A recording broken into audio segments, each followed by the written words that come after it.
ng networking, which is madidiscuss natin more on networking sa course 2. So, success in this business requires that you follow the system, teach the system, and multiply followers of the system. So, kailangan sundan mo yung sistema, tapos ituro mo yung sistema, and then paramihin mo yung gumagamit ng sistema natin. So, network marketing is viral marketing. Spread the virus of hope and dreams. Di ba?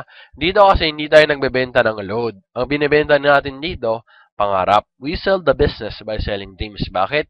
Kasi ang tao, pag merong hang in-intro sa kanya na business, tapos syempre sabihin mo, una, maliit lang kita, ganun. Pag nakatin na siya ng orientation, mabubuhay ulit yung mga pangarap niya sa buhay. So, ma-realize niya, pag ginawa niya pala tong negosyo, maabot niya mga pangarap niya. So, always inspire other people, always motivate them, bigyan niyo sila ng pag-asa.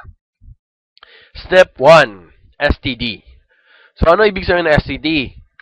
Dahil magkala tayo ng sakit, ibig sabihin, sponsor to dealers. Actually, hindi na dealer ang tawag sa atin. Ang tawag sa atin, technopreneur. Pero para maganda yung acronym, dealer na lang, para STD. So, do it in 1 week or 1 month. Depende sa'yo. Kung gusto mo mapabilis yung pagyaman mo, gawin mo siya in 1 week.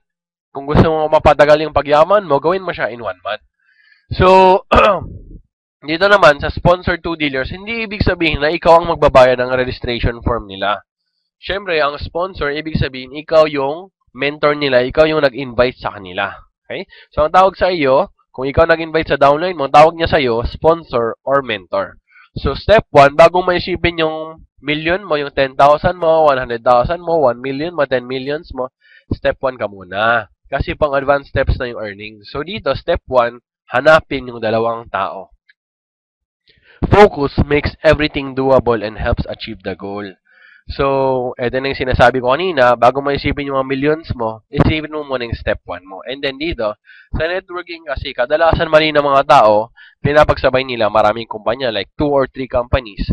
And then sasabihin, oh, focus naman ako sa 3 kumpanya. Ito ang tanong. Kung hindi ka nga maging top earner sa isang kumpanya, paano ka maging top earner sa maraming kumpanya? Di ba? So, isa pang quote about focus, if you chase 2 rabbits at the same time, both will escape. So, focus, 1 company lang tayo, V-Mobile, 1 team, Generals, 1 goal, which is to become a millionaire. Okay? So, 1 team, 1 goal. So, eto, pwede kang gumawa ng prospect list. And then, present to your 10 prospects with the help of the person who introduced you to V-Mobile. So, for example, yung sponsor mo, malapit lang sa'yo, meron akong advice sa inyo. Yung gawa ng prospect list, and then the first 5 prospects na papresentan mo, hindi ka magpapresent. Yung sponsor mo. So, pag siya nagpe-present, ibig sabihin, ikaw, makinig ka lang dyan sa gilid, mag-take down notes ka kung ano sinasabi niya per slide. And then, the next 5 prospects mo, yung 6 to 10 prospects mo, is ikaw mag-present, pero andyan yung upline mo mag-closing. At saka pagkatapos mo mag-present, tanungin mo kung ano yung mga bagay na pwede mo pang improve.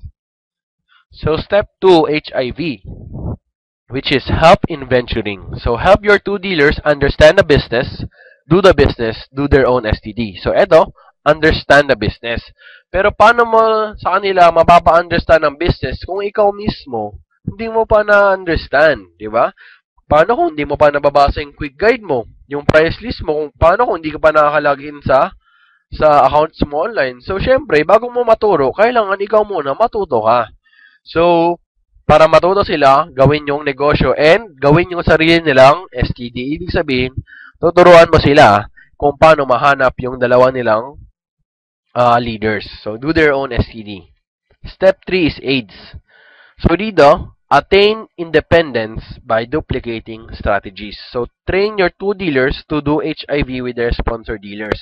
So, step 1, maghanap ka ng dalawang tao, dalawang leaders na gusto magnegosyo. Step 2, ituro sa kanila ng mabuti ang negosyo. So, ito, i-differentiate natin ang recruiter versus mentor. Ang recruiter, kung ikaw ay isang talamak na recruiter, pagpasok ng kaibigan mo sa negosyo, hinayaan mo na siya. Dahil ni-recruit mo lang siya. Pag gano'n ang ginagawa mo, masisira ang pangalan mo. Bakit? Ano yung akala ng kaibigan mo? Wala. pinasok na ako sa negosyo, tapos hinayaan na ako. So, very important, after nilang pumasok, turuan mo sila. Ang mentor, yun yung ginagawa.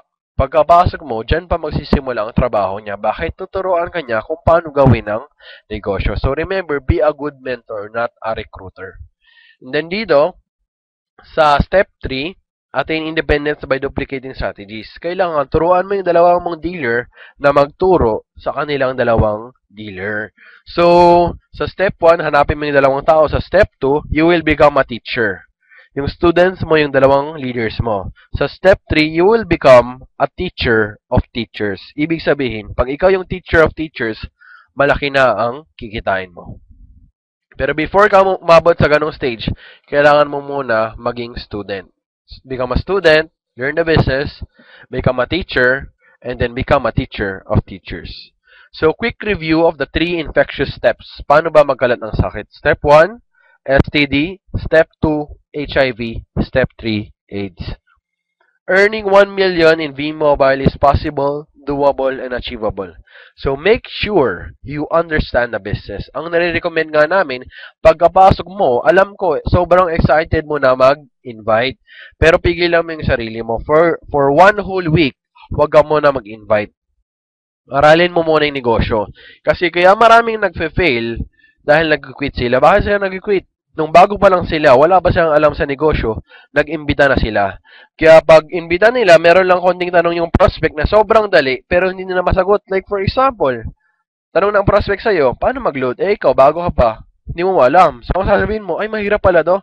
Pero sa totoo lang, hindi siya mahirap. Hindi mo lang talaga alam yung sagot. Hindi ka pa equipped. So for 1 whole week, wag kang mag-invite. Aralin mo yung negosyo.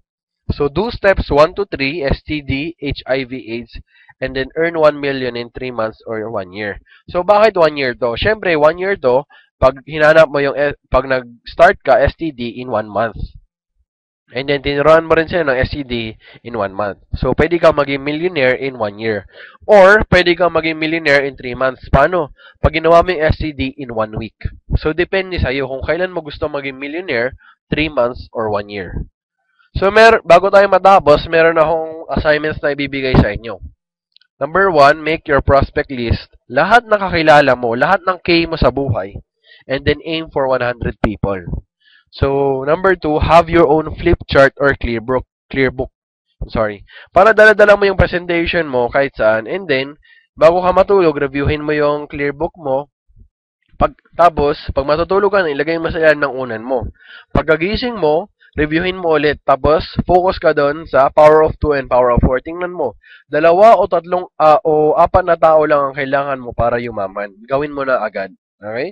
So, read and understand the quick guide. So, kadalasan kasi questions sa mga bagong TPs, nasa quick guide lang po. Explore and study your online accounts, which is loadextreme.ph and myalex.biz. So, attend Course 2 training. So, yun lang po muna sa ngayon. Course 1 training is a very basic for mga baguhan sa business. So, dito lang po tayo nagtatapos. For more info, pwede nyo i-check yung FB group natin, but you must be a Generals team member. So, Generals team sa FB group, marami na tayo doon, 2,000 plus. Or you can also check our website, www.vmobilegenerals.com. Once again, this is John Jester Ching. Thank you.